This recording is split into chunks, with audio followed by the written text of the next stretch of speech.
E agora nós vamos adentrar os versículos 3 a 5. Hoje a gente vai só ter uma visão panorâmica do trecho e, se o tempo permitir, a gente faz algumas considerações aí do versículo 3, talvez terminando o versículo 3. E aí os versículos 4 e 5 a gente estuda posteriormente. Mas vamos ler então aí o que diz os versículos 3 a 5. E eu quero que os irmãos reparem aí no texto. É um texto carregado no sentido de várias palavras que são diferentes do nosso contexto diário, né? E é um trecho carregado porque Pedro vai conectando uma série de verdades. Agora não mais a eleição. Os versículos anteriores que nós estudamos, os versículos 1 e 2, especialmente o versículo 2, falava sobre a eleição. Então falava da eleição pela presciência de Deus Pai, em santificação do Espírito, para aspersão para obediência e aspersão do sangue de Jesus. Então eram verdades relacionadas à eleição, à escolha dos crentes. Agora, dos versículos 3, 4 e 5, a palavra que rege, por assim dizer, esse período é a regeneração.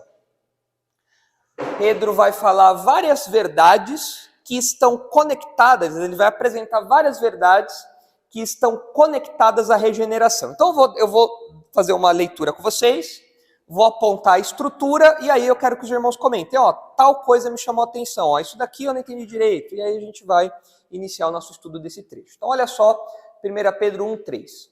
Bendito o Deus e Pai de nosso Senhor Jesus Cristo, que segundo a sua muita misericórdia, nos regenerou para uma viva esperança, mediante a ressurreição de Jesus Cristo dentre os mortos, para uma herança incorruptível, sem mácula, imarcessível, reservada nos céus para vós outros, que sois guardados pelo poder de Deus, mediante a fé, para a salvação preparada para revelar-se no último tempo. Então, eu falei para vocês que era um trecho carregado, e é mesmo. É um trecho que tem aí algumas coisas que a gente até estranha. Mas vamos lá, qual é a estruturazinha que a gente percebe aí? Se vocês repararam na nossa leitura, você percebe que a regeneração ela está conectada com 3 alvos. E a gente percebe esse alvo por conta da repetição de uma preposição. Preposição a gente conhece pela musiquinha que eu cantava na escola. Para, ante, após, até com, contra, de. E aí são esses conectores que tem aí, né? Que indicam a ordem, aí o propósito, no caso é o para. Onde estão essas preposições aí? Você vê ali que ele nos regenerou para. Ele nos regenerou em primeiro lugar para o quê? Uma viva esperança, certo? Isso está no versículo 3. No versículo 4, ele nos regenerou para o quê? Para uma herança incorruptível. E no versículo 5, ele nos regenerou para o quê? Para a salvação. Então esse para, essa preposição, que no grego é a preposição eis, indica propósito. Então ele nos regenerou para isso. Ele nos regenerou para aquilo e ele nos regenerou para aquilo. Bom é que Pedro é bem didático, né? Pedro coloca ali as coisas, assim, assim, assado, só seguir o roteirinho que não tem tempo ruim, você vai entender o que ele quer dizer. Então ele coloca aí esses 3 alvos da regeneração. Quais são esses 3 alvos? No versículo 3, a gente percebe aí uma esperança viva. O texto é claro, não tem como fugir. Ele nos regenerou para uma esperança viva. No versículo 4, que é o segundo alvo, ele nos regenerou para uma herança incorruptível. Essas 3 palavras que aparecem aqui, incorruptível, sem mácula e imarcessível, a gente vai ver em outras ocasiões, que são adjetivos que Pedro coloca, né? Então, incorruptível, sem mácula e imarcessível, que mostram algo que não se corrompe, é algo que não se deteriora, é algo que não se desfaz, é algo que é duradouro e que não tem defeito nenhum. Tem alguma tradução diferente aí do versículo 4? Porque imarcessível é uma palavra que a gente não usa no dia a dia, né? Perecer, né? É algo que não perece, é isso? Então é uma herança que não pode perecer, macular-se ou perder o seu valor. Essa aí é a NVT? NVI. Então a NVI colocou essas 3 palavrinhas aí. A ideia é essa, a ideia de ser uma herança que não se deteriora. É uma herança que ela fica intocável e ela não tem mácula nenhuma, ela não pode ser destruída e ela não pode ser manchada. Então, nós somos regenerados e por causa da nossa regeneração, nós podemos ter acesso a essa herança agora. E em terceiro lugar, no versículo 5, a gente percebe aí uma salvação escatológica. Isso é o que talvez chame mais a nossa atenção em Pedro. Porque quando a gente olha para Paulo enfatiza muito a salvação no sentido da nossa experiência subjetiva no passado. Então, é a salvação que nós obtivemos em Cristo. Nós fomos salvos da condenação do pecado, nós fomos salvos da culpa do pecado. É algo que na nossa história diz respeito ao passado. Mas olhando aqui para o versículo 5, essa salvação ela vai acontecer em que tempo? No passado, no presente ou no futuro? No futuro. Que salvação é essa? Então, significa o quê? Que a gente não sabe se a gente vai ser salvo ou não. A gente tem que batalhar para ver se a gente vai para o céu, é isso? Não, tem nada a ver, nada a ver. Quando Pedro fala sobre salvação preparada aqui para revelar-se no último tempo, e isso aparece várias vezes na carta de 1 Pedro, essa salvação com esse aspecto futuro, Pedro tem em mente um sentido completo da salvação. Como assim? Olha só, a salvação ela pode ser aplicada tanto ao passado, como ao presente, como ao futuro. Então, no sentido passado, o que a salvação, a nossa salvação, como ela se aplica na nossa vida no passado? Eu fui liberto do quê? Da culpa do pecado, lá no passado. Eu não tenho mais culpa, eu fui liberto. No presente, como que eu posso falar que eu estou sendo salvo? Eu estou sendo salvo de quê no presente? Eu estou sendo salvo do domínio do pecado. O pecado, conforme a minha santificação avança, conforme a minha direção pelo Espírito Santo avança, eu vou abandonando o pecado, vou abandonando os vícios, vou abandonando aquilo que é errado, e nesse sentido eu estou sendo salvo. Salvo do quê? Do domínio do pecado. Agora, no futuro, eu vou ser salvo de quê? Da presença do pecado, exatamente. Então eu posso falar de passado, presente e futuro. E aqui Pedro fala de algo futuro, mas ele não foca somente na presença do pecado. Ah, vou ser livre da presença. Não, Pedro foca um pacotão. Esse pacotão envolve muita coisa. A salvação do crente no futuro envolve muita coisa. Envolve novo céu e nova terra. Pedro fala isso mais para frente. Em 2 Pedro ele fala sobre novo céu e nova terra. Envolve uma nova criação, então, né? Envolve a nossa glorificação, que é a não ter mais a presença do pecado nos nossos corpos. Envolve a ressurreição. Envolve uma série de coisas que vão acontecer ainda no futuro. Então vejam, quando a gente fala que nós somos salvos, é verdade que isso diz respeito ao presente e ao passado, mas existem aspectos da nossa salvação que só vão se revelar no futuro. Tá? E isso deixa a gente com muita ou pouca expectativa. Muita, né? A gente fica... eu quero que isso chegue logo, né? Se vocês olharem aí em 2 Pedro, quer ver? Vejam como Pedro lida com essa realidade futura. 2 Pedro,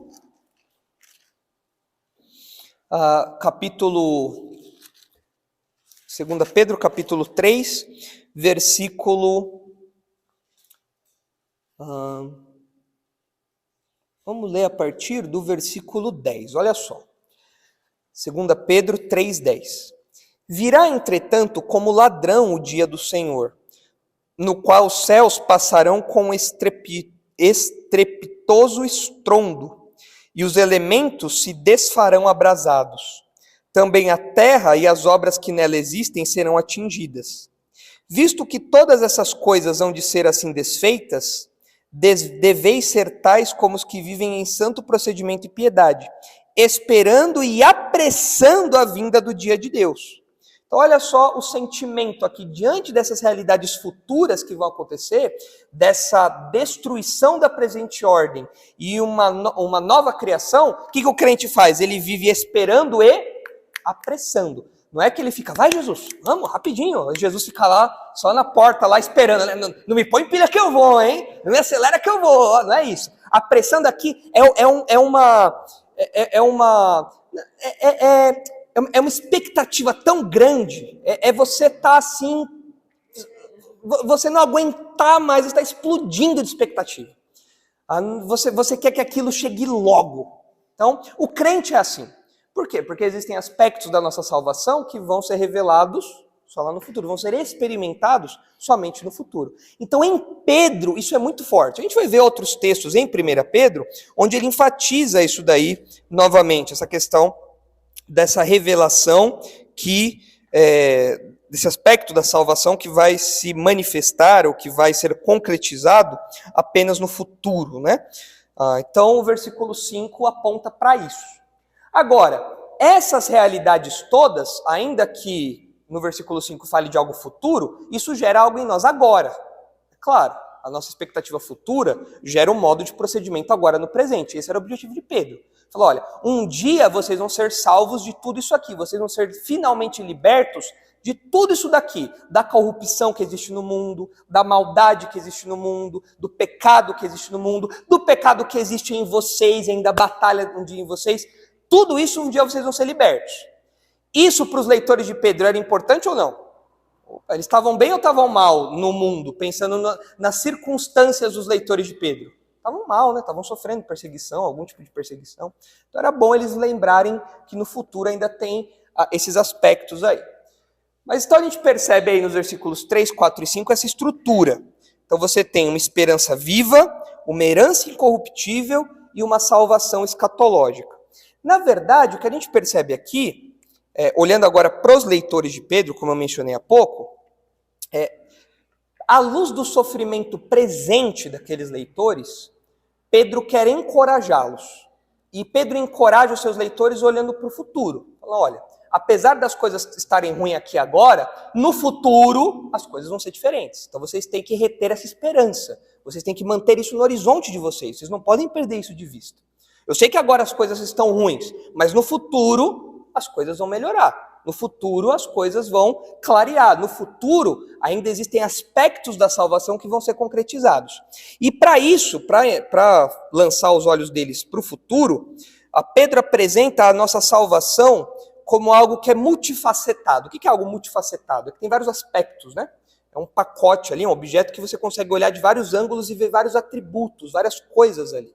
E quando ele apresenta a salvação como isso que é multifacetado, ele apresenta para nós a profundidade e a dimensão da nossa salvação. Porque, sejam honestos, quando a gente pensa em salvação, a gente tende a ser um pouco limitado no modo como a gente vê a salvação. Então a gente pensa assim, a salvação é livrar do inferno. É verdade? É livrar da ira de Deus, é verdade. Mas é só isso? Não é só isso, tem mais coisa. Salvação é você ir para o céu e não ir para o inferno. É verdade que nós vamos para o céu? Mas é só isso? Não. Salvação é você ter a vida eterna com Deus, você não morrer eternamente, você ter a vida eterna com Ele no novo céu e na nova terra. Isso é verdade? Mas é só isso? Não.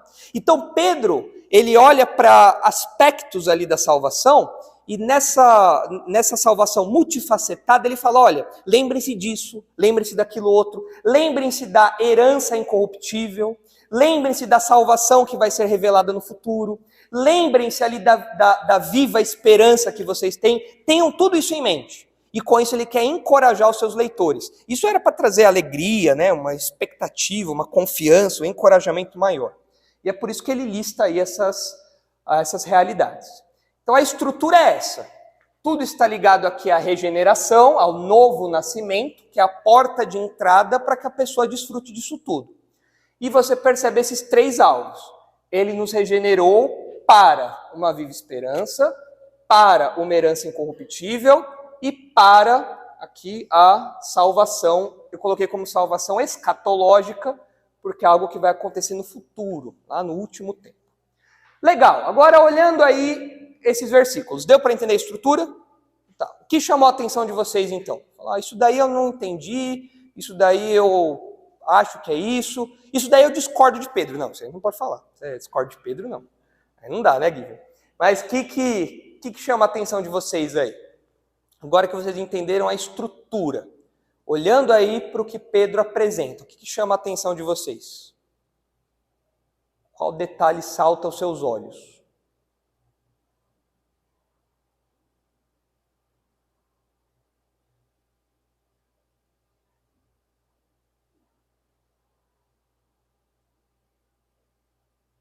Todo mundo olhando compenetrado. O que você olha e fala, nossa, essa palavrinha aqui me encafifa, como eu costumo dizer. Essa palavrinha aqui me deixa pensativo. O que chama a sua atenção aí no texto?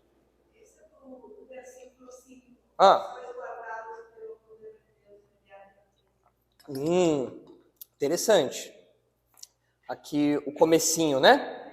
Nós somos guardados pelo poder de Deus. É interessante, Lorena, que essa palavrinha aqui, guardados, ela é sinônima, quase, dessa palavrinha aqui, reservada no céu. Ela é quase sinônima, ou seja, o crente tem uma herança que está guardada. Mas o crente também está sendo guardado para a herança.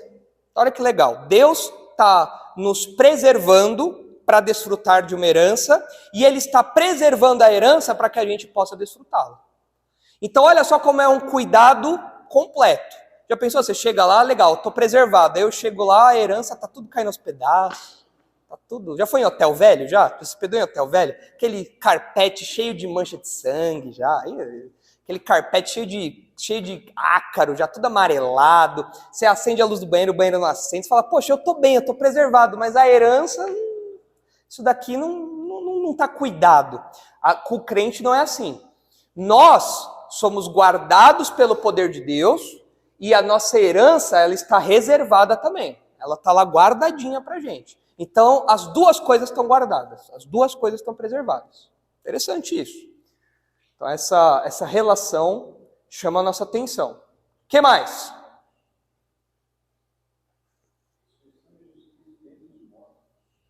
O que chama a sua atenção aqui, Givini, dessa frase aqui? Mas o que te estranha aí?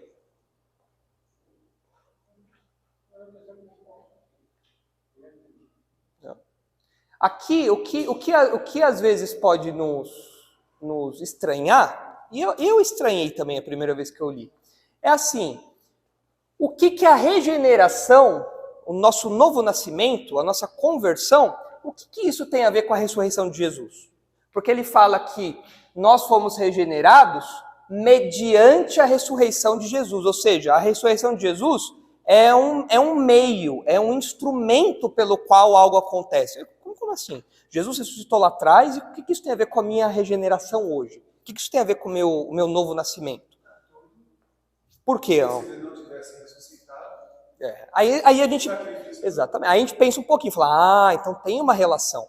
Tem uma relação porque se Jesus não tivesse ressuscitado, a regeneração não ia acontecer. Exatamente. Então a gente tem que pensar um pouquinho nessa conexão, porque nem sempre ela é tão imediata, né? A gente tem que pensar um pouquinho nos efeitos dela.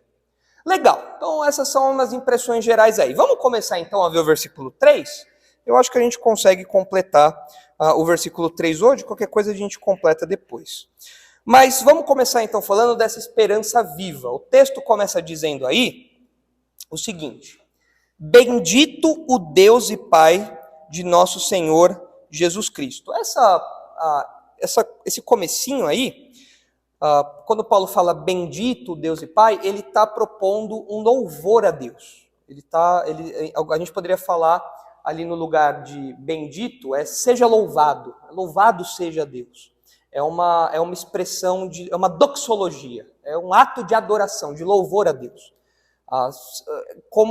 E é um ato de adoração que envolve gratidão, profunda gratidão pelo que ele fez. E isso era comum do judaísmo. Quer ver? Se vocês olharem aí alguns textos, abre aí, por favor, Isaac, no Salmo 72. Olha como desde o Antigo Testamento essa prática de bendizer, né, a Deus, de louvar a Deus, já era algo comum, era algo que o Antigo Testamento estava habituado. Olha só aí, Salmo 72, 18 a 19. Olha só, finalzinho ali do Salmo, né? Bendito seja o Senhor Deus, o Deus de Israel, que só Ele opera prodígios. Bendito para sempre o seu glorioso nome, e da sua glória se encha toda a terra. Amém e amém. O que é esse bendito aqui? É essa expressão de louvor. Seja louvado. É um ato de louvor, de adoração a Deus, reconhecendo quem Deus é, reconhecendo os seus atributos e seus feitos. Olha aqui. No versículo 18, Deus é louvado, Deus é engrandecido, Deus é adorado, porque ele opera prodígios, maravilhas. Diante daquilo que Deus fez por Israel, Deus fazia por Israel, o que o povo tinha que fazer? Adorar. Seja bendito, Senhor, nós te louvamos, nós te engrandecemos por isso. Bendito para sempre o seu glorioso nome, ou seja, diante do glorioso nome de Deus, desse nome de peso, desse nome de perfeição, do próprio Deus que é um Deus perfeito, cabe ao homem apenas exaltá-lo, adorá-lo. Então, essa é uma postura que era conhecida dos judeus. Olha aí o Salmo 106 também, Salmo 106, 48.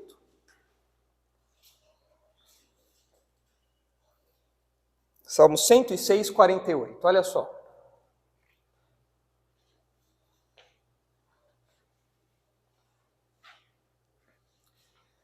Bendito seja o Senhor, Deus de Israel, de eternidade a eternidade. E todo o povo diga amém e aleluia. De novo aqui, essa expressãozinha de louvor no final do Salmo, encerrando o Salmo. Bendito seja Deus, louvado seja Deus. E é curioso a gente observar que, evidentemente, por influência de textos como esse, por influência do Antigo Testamento, né, da religião do Antigo Testamento, quando nós olhamos para o Novo Testamento, a gente vê essa expressão de adoração, de louvor também. Quer ver um que eu acho muito legal? É Lucas 1, 68. É a adoração de Zacarias, quando ele, no versículo 68, com Zacarias, é quando ele... Quer ver aqui? Deixa eu só confirmar aqui para não falar besteira, mas eu acho que é... Cadê? Lucas 1, 68. Isso, é isso mesmo. Logo depois aí do nascimento de João Batista. E olha só aí o que diz Zacarias. Isso depois do nascimento de João, né? Vocês devem lembrar da história, Zacarias fica mudo, né? E aí tinha que dar um nome para a criança de João Batista lá, né? E aí ele não conseguia falar e pegou a plaquinha lá e aí ele voltou a falar. E qual foi a primeira coisa que ele falou? Ufa, finalmente! Não. O que ele falou? Começou a louvar a Deus, né? Começou a exaltar a Deus.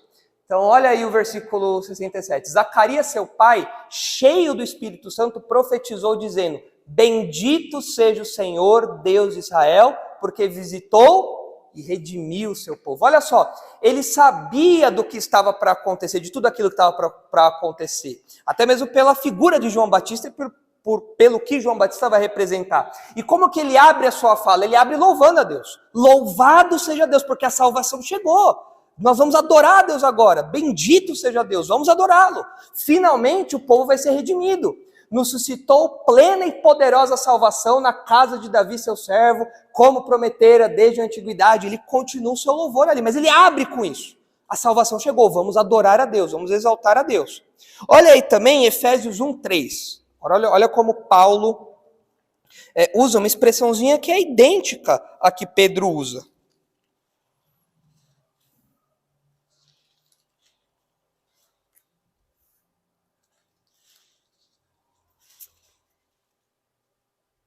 Olha só, Efésios 1, 3. Olha como Paulo começa aí a sua carta aos Efésios também. Bendito Deus e Pai de nosso Senhor Jesus Cristo. Igualzinho, né? Bendito Deus e Pai de nosso Senhor Jesus Cristo, que nos tem abençoado com toda sorte de bênção espiritual nas regiões celestiais em Cristo. De novo apontando para aquilo que Deus faz em prol dos crentes e louvando a Deus por isso. E tem 2 Coríntios 1, 3 também. Mesma coisa. Abre lá, por favor, Isaac. Olha como Paulo abre também a sua segunda carta aos Coríntios. 2 Coríntios 1, 3.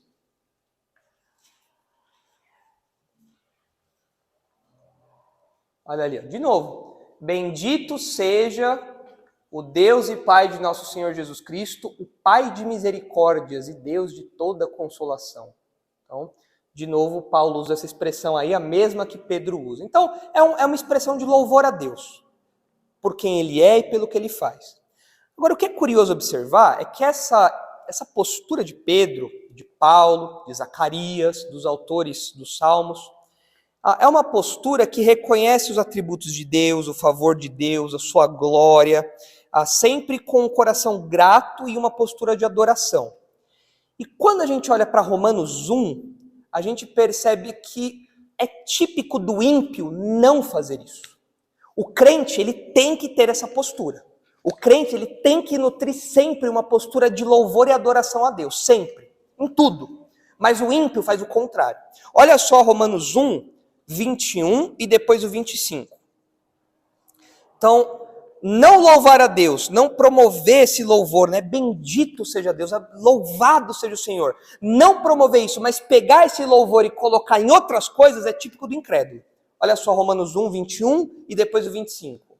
Olha aí. Porquanto, tendo conhecimento de Deus, não o glorificaram como Deus, nem lhe deram graças. Antes se tornaram nulos em seus próprios raciocínios, obscurecendo-lhes o coração insensato. 25 agora, Isaac, por favor. Pois eles mudaram a verdade de Deus em mentira, adorando e servindo a criatura em lugar do Criador, o qual é bendito eternamente. Amém. Quem é bendito eternamente? O Criador. Quem é digno do nosso louvor? O Criador. Quem merece a nossa adoração exclusiva?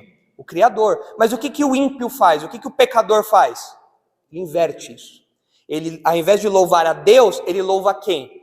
A criatura. Ao invés de adorar quem? A Deus, ele adora quem? A criatura. Ele se adora, ele promove a própria adoração, ele adora animais, ele adora os céus, ele adora tudo, mas ele não adora a Deus. Ele não louva a Deus. Ele agradece a tudo. Vocês já viram incrédulo agradecendo o universo? Obrigado. Agradeço ao universo pelas energias positivas. Louva o universo. Bendito seja Sagitário, né? Bendito seja Plutão alinhado com Saturno. Todo mundo é louvado, menos Deus. Então é isso que o ímpio faz. O ímpio pega a adoração a Deus e fala, não vou adorar a Deus, eu vou adorar outras coisas. O crente não é assim. O crente, ele é como Paulo, é como Pedro, é como Zacarias, como o salmista, ele fala, bendito Deus e Pai de nosso Senhor Jesus Cristo. Ele merece ser louvado, ele é digno de nosso louvor. Essa é a postura do crente. O crente louva a Deus. E é curioso que a gente pode aplicar isso no nosso dia a dia, né? Nessa época que a gente tem vivido aí de dificuldade econômica, né? A gente não tem vivido ainda no buraco, mas está mais apertada a coisa do que era algum tempo atrás, né? E o mundo inteiro está assim. Mas toda vez que a gente consegue fazer uma compra do mês, não dá uma gratidão a Deus? Fala, nossa, louvado seja Deus, mais um mês que o armário está abastecido. Quando você paga o plano de saúde, né? Tá lá o plano de saúde pago, louvado seja Deus que está ali o plano de saúde garantido. Na época da vacina, né, que estava todo mundo doido para tomar vacina, você tomou a primeira dose, o que você falou? Senhor, obrigado aí pelo universo, pelas energias positivas. Não, você falou o quê? Louvado seja Deus, porque graças a Ele eu consegui tomar essa vacina agora. Então a gente consegue aplicar essa postura de adoração em todas as áreas da nossa vida, né? É um louvor que Deus merece. Deus é digno de todo louvor. Ele é digno de todo o louvor. Então essa postura aqui de Pedro, ele já abrir a sua carta louvando a Deus, é a postura que todo crente tem que ter. Todo crente tem que ser. Bendito Deus e Pai. Amém. Vamos louvá-lo, exaltá-lo, adorá-lo, porque é isso que a gente tem que fazer. Tudo depende dele. E aqui, Pedro vai exaltá-lo. Pode voltar lá, por favor, Isaac?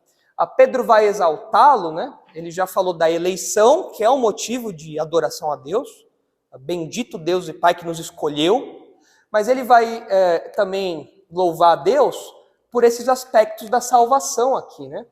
Bendito Deus e Pai que segundo a sua muita misericórdia nos regenerou. Então quando eu olho para a minha salvação, eu tenho que louvar a quem? A Deus. Tenho que exaltá-lo. Então é isso que aqueles crentes deveriam fazer e a gente deve fazer também. Agora note o seguinte, ele fala aí, bendito Deus e Pai de nosso Senhor Jesus Cristo. Esse título de Pai, para a gente, não é difícil de entender essa relação. A gente já falou um pouco dela lá atrás, porque Pedro estruturou o versículo 2 de acordo com as pessoas da Trindade. Então ele falou do Pai, do Espírito Santo e do Filho. Então isso para nós não é nenhum mistério. Não é nenhuma dificuldade entender isso daqui. Essa relação trinitária de Deus Pai, ter o Deus Filho e o Deus Espírito Santo. Isso daí pra gente não é mistério.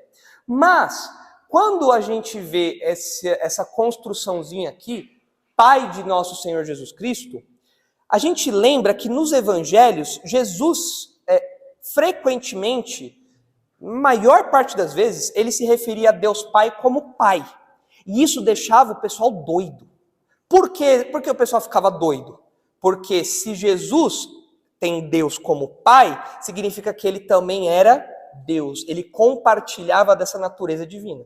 Olha só o que diz João 10. Olha um exemplo disso daí, João 10.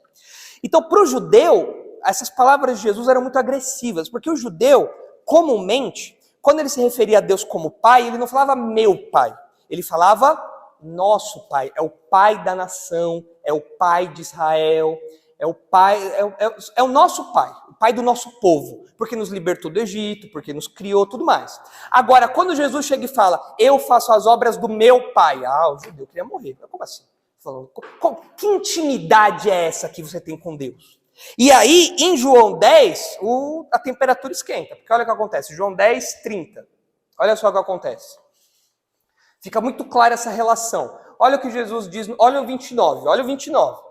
Aquilo que meu Pai me deu é maior do que tudo, e da mão do Pai ninguém pode arrebatar. Eu e o Pai somos um. Aí já é. Aí aqui a judeusada ficou doida. Falou, não, como é que é? Porque quando ele falou, eu e o Pai somos um, ele estava afirmando o quê? Eu sou Deus. Aí não dá. Novamente pegaram os judeus em pedras para lhe atirar. Disse-lhe Jesus, tenho-vos mostrado muitas obras boas da parte do Pai. Por qual delas me apedrejais? Responderam-lhe os judeus, não é por boa obra que te apedrejamos, e sim por causa da blasfêmia, pois sendo tu homem, te fazes Deus. Eles entenderam, peraí, como assim? Se você e o Pai são um, significa então que você está falando que você é Deus. Opa, isso aí não pode acontecer. Então, para a judeusada, isso daí era uma ofensa terrível. Mas para os crentes, isso daí nunca foi dificuldade. Tanto que Pedro coloca isso facilmente. Deus e Pai de nosso Senhor Jesus Cristo. Acentuando essa relação trinitária e a divindade de Jesus. Né? Tanto que na sequência, ele fala que Jesus é Senhor. Bota lá, por favor, Isaac. Ele fala que Jesus é Senhor, bendito Deus e Pai de nosso Senhor, o que mostra a autoridade de Jesus e também acentua a sua divindade, porque no Antigo Testamento Deus é chamado de Senhor, então no Novo Testamento Jesus é chamado de Senhor, mostra que ele é Deus também. E quando fala de Jesus, acentua, é o nome de Jesus, né? Acentua a sua encarnação, o fato dele ter se feito homem e ter assumido aí o nome de Jesus. E Cristo, a gente já conhece, é um título messiânico, significa que ele é o Messias. Cristo significa ungido, é a palavra grega para Messias, que Messias significa ungido, era alguém escolhido por Deus. Então, todo esse título aí que Pedro usa, é a única vez que esse título aparece na carta, Senhor Jesus Cristo. Esse título completo aí reafirma que Jesus é Deus, que Jesus é homem e que Jesus é o Messias. Então, esse era o entendimento de Pedro ali sobre quem era Jesus. É o entendimento que todo crente tem que ter, né? Jesus é Deus, é a autoridade sobre a nossa vida, ele se fez homem e ele é o Messias, ele é o Salvador. Agora, quando a gente olha especialmente para a palavrinha Pai ali, é curioso, ali no versículo 3, Deus é Pai de quem? Só no versículo 3, ele é Pai de quem? De Cristo. Agora, no versículo 4, olha só, ele fala que nós fomos regenerados para uma herança. Quem é que ganha herança? Filho. Então, veja se vocês concordam comigo. De modo muito sutil, Pedro já está falando que assim como Jesus tem Deus como Pai, nós também temos Deus como Pai. Aqui é de modo sutil ainda, porque quem recebe herança é filho. Então, para você receber herança, tem que ser filho. Então, se eu recebo uma herança, beleza. Então, eu sou irmão de Jesus, certo? E isso fica mais explícito, aí Pedro não tem nada sutil. No versículo 17, olha só, desce aí, Isaac, no versículo 17. Ora, se invocais como Pai aquele que sem acepção de pessoas julga, ou seja, ele está assumindo que os crentes chamam Deus de Pai. Então essa realidade é escancarada. Realmente nós somos filhos de Deus.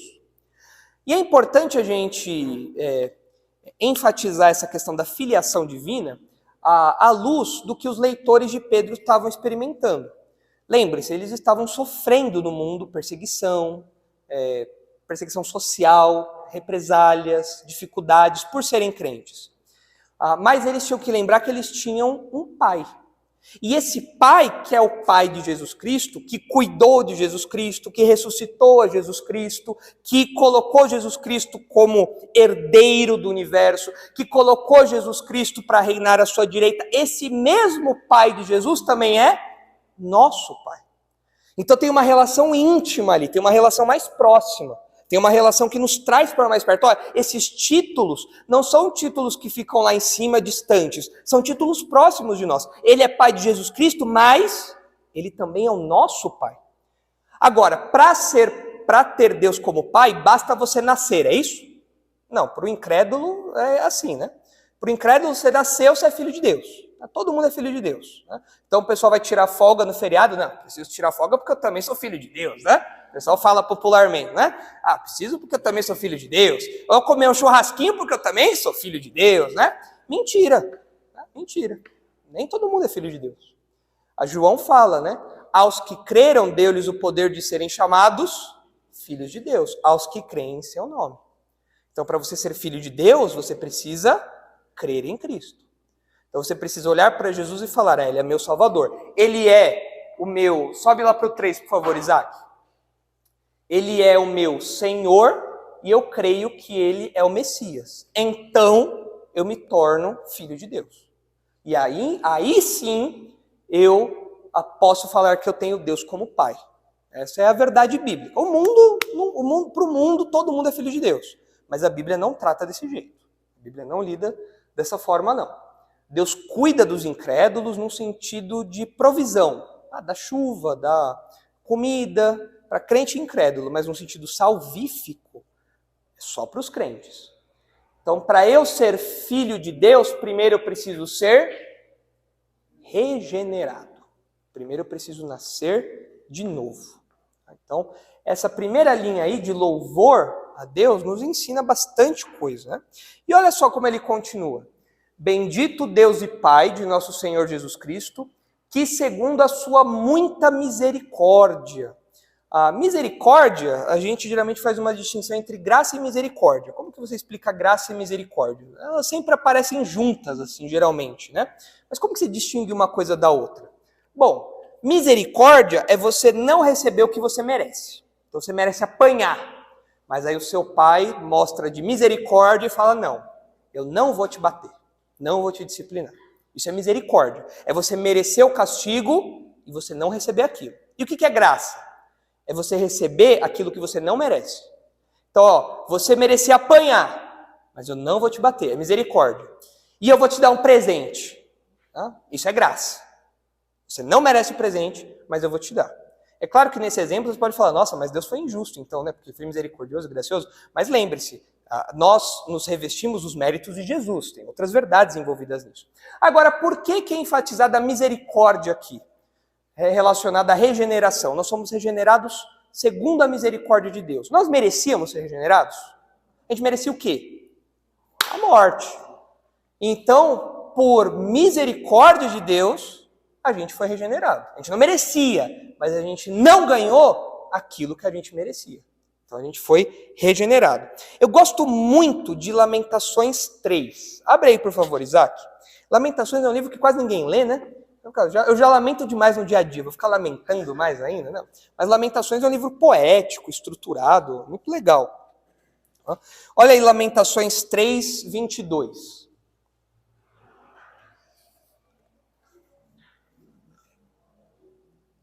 Lamentações 3, 22. Olha aqui como a misericórdia de Deus é apresentada para nós. As misericórdias do Senhor são a causa de não sermos consumidos, porque as suas misericórdias não têm fim. Renovam-se cada manhã, grande é a tua fidelidade. Todo dia, logo de manhã, no primeiro horário, a gente já merecia ser fulminado, logo de cara. Tá? Começar o dia já sendo disciplinado, já sendo aqui destruídos, consumidos, todo dia. Todo dia a gente merecia isso. Mas isso acontece com a gente? Não. Deus seria justo se ele fizesse isso? Se no meu primeiro respirar, na hora que eu levantasse, Deus me fulminasse, ele seria justo? Sem dúvida nenhuma. Mas ele não faz isso. Você acorda, você toma seu cafezinho, põe lá sua cápsula na sua máquina Dolce Gusto, põe lá, Nespresso, né, Andrezão? Põe lá a cápsula lá, toma aquele cafezinho quentinho, pega lá o pãozinho, come o pãozinho, põe uma roupa quentinha, vai trabalhar sem ser fulminado. Por quê? Pela misericórdia. Você merecia alguma coisa disso? Não. Aí a gente vê a graça de Deus também, né? Porque ele não apenas deixa de nos dar o que nós merecíamos, mas ele nos dá o que nós não merecíamos. Ele nos dá o cafezinho, ele nos dá o pãozinho. Eu gosto de pão de queijo de manhã. Pega o pão de queijo quentinho com manteiga assim, ó. É cuscuz? Cuscuz é forte. Logo de manhã. Rapaz, aí é outro nível, né? A coisa, é outro nível. Mas, ó, o café, o pão de queijo, o cuscuz, tudo graça de Deus. A gente merecia alguma coisa disso? Não. A gente merecia acordar debaixo do juízo de Deus. Mas ele é misericordioso. E o que eu acho bonito nesse texto é que ele fala que isso se renova cada manhã. Com isso ele está falando o quê? Não tem fim. Deus não vai olhar e falar, ih, rapaz, seu estoque de misericórdia acabou. Já era. Né? Saldo insuficiente. Vou ter que te fulminar agora. Não. Dá um jeito aí, né? Não é assim. Isso se renova a cada manhã. A misericórdia de Deus a cada manhã. Então, às vezes, a gente peca e não se arrepende, logo de cara. A gente fala uma coisa atravessada lá e a gente fica, não vou me arrepender porque isso não foi pecado, mas foi pecado. A gente não fala. Aí, a gente é fulminado na hora? Não, né? Aí lá à noite a gente fala, não, acho que aquilo era pecado mesmo. Já passou o dia inteiro já. E você não foi fulminado. Você merecia ser fulminado? Merecia. Mas você foi? Não. Por quê? Misericórdia de Deus. E olha só como isso é aplicado à salvação. Romanos 9:15. Dois textos aí sobre isso. Romanos 9:15 e depois Tito 3. Olha só. Romanos 9:15.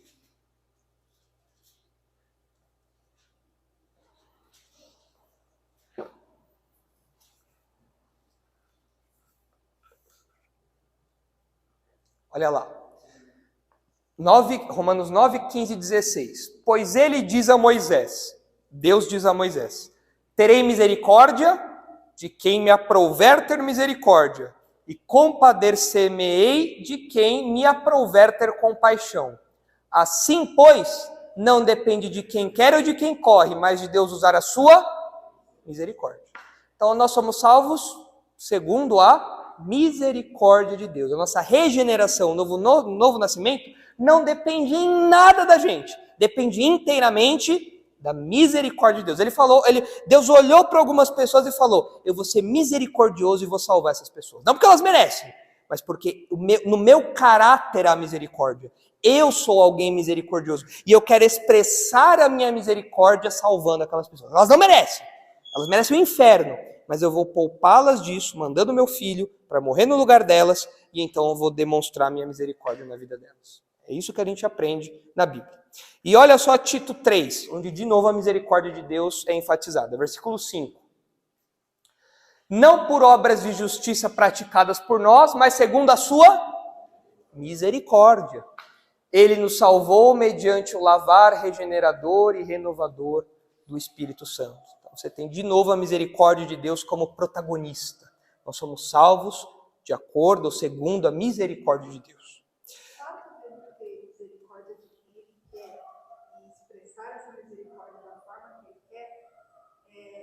Não é errado a gente pedir pela misericórdia dele. Não, a gente deve pedir pela misericórdia dele. Fala, Senhor, sim, fala, Senhor, derrama a sua misericórdia. Às vezes, nós nos vemos em situações, às vezes nós cometemos pecados que têm consequências. E nós nos arrependemos do pecado. Senhor, o que eu fiz foi errado. Mas nem sempre Deus tira as consequências do pecado. Agora, às vezes, Deus demonstra sua misericórdia não trazendo as consequências do pecado. Então, às vezes, é um exemplo, um rapaz, ele faz uma coisa muito errada e isso pode respingar nos pais dele, na segurança dos pais dele. Ele se envolveu com gente errada, não deveria ter feito isso, fez besteira e agora ele expôs os pais dele. Ele se arrependeu disso, falou: Senhor, eu não quero que os meus pais sofram com isso, tenham algum tipo de prejuízo por causa disso, e eu estou arrependido disso. Senhor, se o Senhor, por favor, use de sua misericórdia para comigo, poupando os meus pais das consequências dos meus atos. Ou às vezes poupando si próprio. Senhor, eu fiz uma coisa que eu não devia. E agora isso pode trazer consequências para mim. Eu estou arrependido. E o Senhor vai ser justo se o Senhor deixar as consequências virem para cima de mim. Mas eu peço pela sua misericórdia que o Senhor segure os efeitos disso. Que o Senhor não deixe que as consequências disso venham para cima de mim. Muitas vezes Deus responde. Aliás, boa parte das vezes Deus responde com misericórdia. A gente, assim, às vezes a gente colhe as consequências do nosso pecado porque Deus permite, né? Mas muitas vezes Deus abranda as consequências do nosso pecado. Fala, você não... Isso aconteceu com Davi. Lembram de Davi? Quando ele fez o censo, a contagem dos soldados, que ele não poderia fazer, e Deus falou, olha, você não deveria ter feito isso. E aí Deus deu algumas opções lá de castigo para Davi, né? E ele falou, antes cair na mão de Deus do que cair na mão dos homens. Porque os homens não têm misericórdia. Agora Deus é compassivo. Né? Então, a gente pode clamar pela misericórdia de Deus e agradecer quando ela vem. Senhor, obrigado. Obrigado porque o Senhor impediu que as consequências chegassem até mim. O Senhor foi misericordioso, me dando algo que eu merecia, não me dando algo que eu merecia. Eu agradeço ao Senhor por isso. Bendito seja o Senhor, louvado seja o Senhor por sua misericórdia. Então, note que esse louvor a Deus, eu penso no que ele faz, no que ele fez e no atributo dele.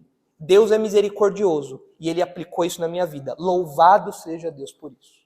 Essa é a postura do crente. Inclusive, que mesmo quando as consequências chegam, nós somos cobertos pela misericórdia de Deus no sentido de poder suportar as consequências. Exatamente. Ele nos sustenta. O filho que fez burrada, vai ter que enfrentar aquilo, mas o pai fala, eu vou ser misericordioso, eu não vou te abandonar. Eu vou caminhar aqui com você, eu vou te fortalecer para você passar por isso daí. É verdade, isso acontece também. Então veja que a misericórdia de Deus abrange todas as áreas da nossa vida. Tudo. Se a gente está aqui hoje respirando, é porque a misericórdia de Deus se renovou. É a razão de nós sermos. Exatamente. E na salvação não tem conversa. Nós somos salvos pela misericórdia de Deus. Aí Tito deixa isso claro aí também.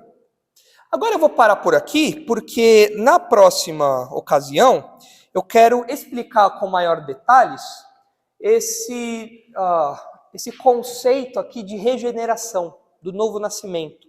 Está muito relacionado ao que Jesus falou com Nicodemos, lembram? Quando Nicodemos chegou e falou, mestre, só o Senhor sabe falar desse jeito, tá ensinando essas coisas. E aí Jesus cortou o assunto assim, viu? Nicodemos, te importa nascer de novo? Aí Nicodemos, oxi, como assim? Eu sou velho, vou voltar para a barriga da minha mãe?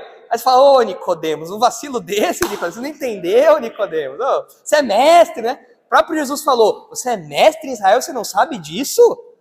Jesus fala, né? Não, você tem que nascer de novo. Aí ele explica o que é o novo nascimento.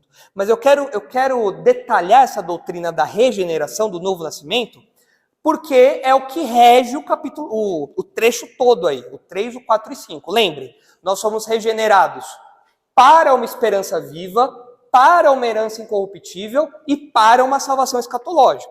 Então a regeneração tem esses alvos. Mas o que é essa regeneração? A gente vai destrinchar com mais cuidado, com mais atenção no nosso próximo encontro, para não precisar cortar agora pela metade, né? Mas vários textos aí apontam o que é essa regeneração. E aí a gente vê esse primeiro alvo, que é essa viva esperança. O que é isso, essa viva esperança? A gente vê isso no próximo encontro. Então vamos terminar aqui, vamos orar a Deus. agradecendo pela misericórdia dele, né? Agradecendo pela misericórdia dele, louvando a ele, né? Vamos louvar a ele. Bendito seja Deus por sua misericórdia. Bendito seja o Deus e Pai de Jesus, que também é nosso Pai.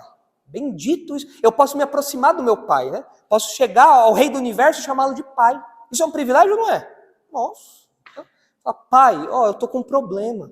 Pai, por favor, me ajuda a enfrentar isso. E esse Pai é um Pai misericordioso. É curioso que lá em 2 Coríntios, que a gente leu, 2 Coríntios 1:3, Paulo chama Deus de Pai das misericórdias, ou Pai de misericórdias. É um Pai muito misericordioso. Esse é o nosso Pai. Não é aquele Pai severo, que nunca é compassivo, que nunca é gracioso. Não, nosso Pai é um Pai gracioso, é um Pai misericordioso. É um Pai justo. Não é um Pai bobão igual os pais de hoje em dia aí, não. É um Pai justo, mas é também um Pai compassivo. É um Pai misericordioso. Prova disso é que Ele nos salvou, como Pedro vai falar mais para frente. Então, vamos orar por tudo isso daí. Senhor, nós louvamos o Teu nome, Pai. Nós exaltamos o Teu nome, porque essa é a única postura adequada diante do que o Senhor é, de quem o Senhor é, do que o Senhor fez, do que o Senhor faz e do que o Senhor ainda fará na nossa vida. Obrigado por suas misericórdias que se renovam diariamente. Obrigado porque nós um dia fomos regenerados por sua misericórdia, não por nenhum mérito nosso. Obrigado porque um dia o Senhor nos tornou filhos, por sua misericórdia, não por nenhum mérito nosso.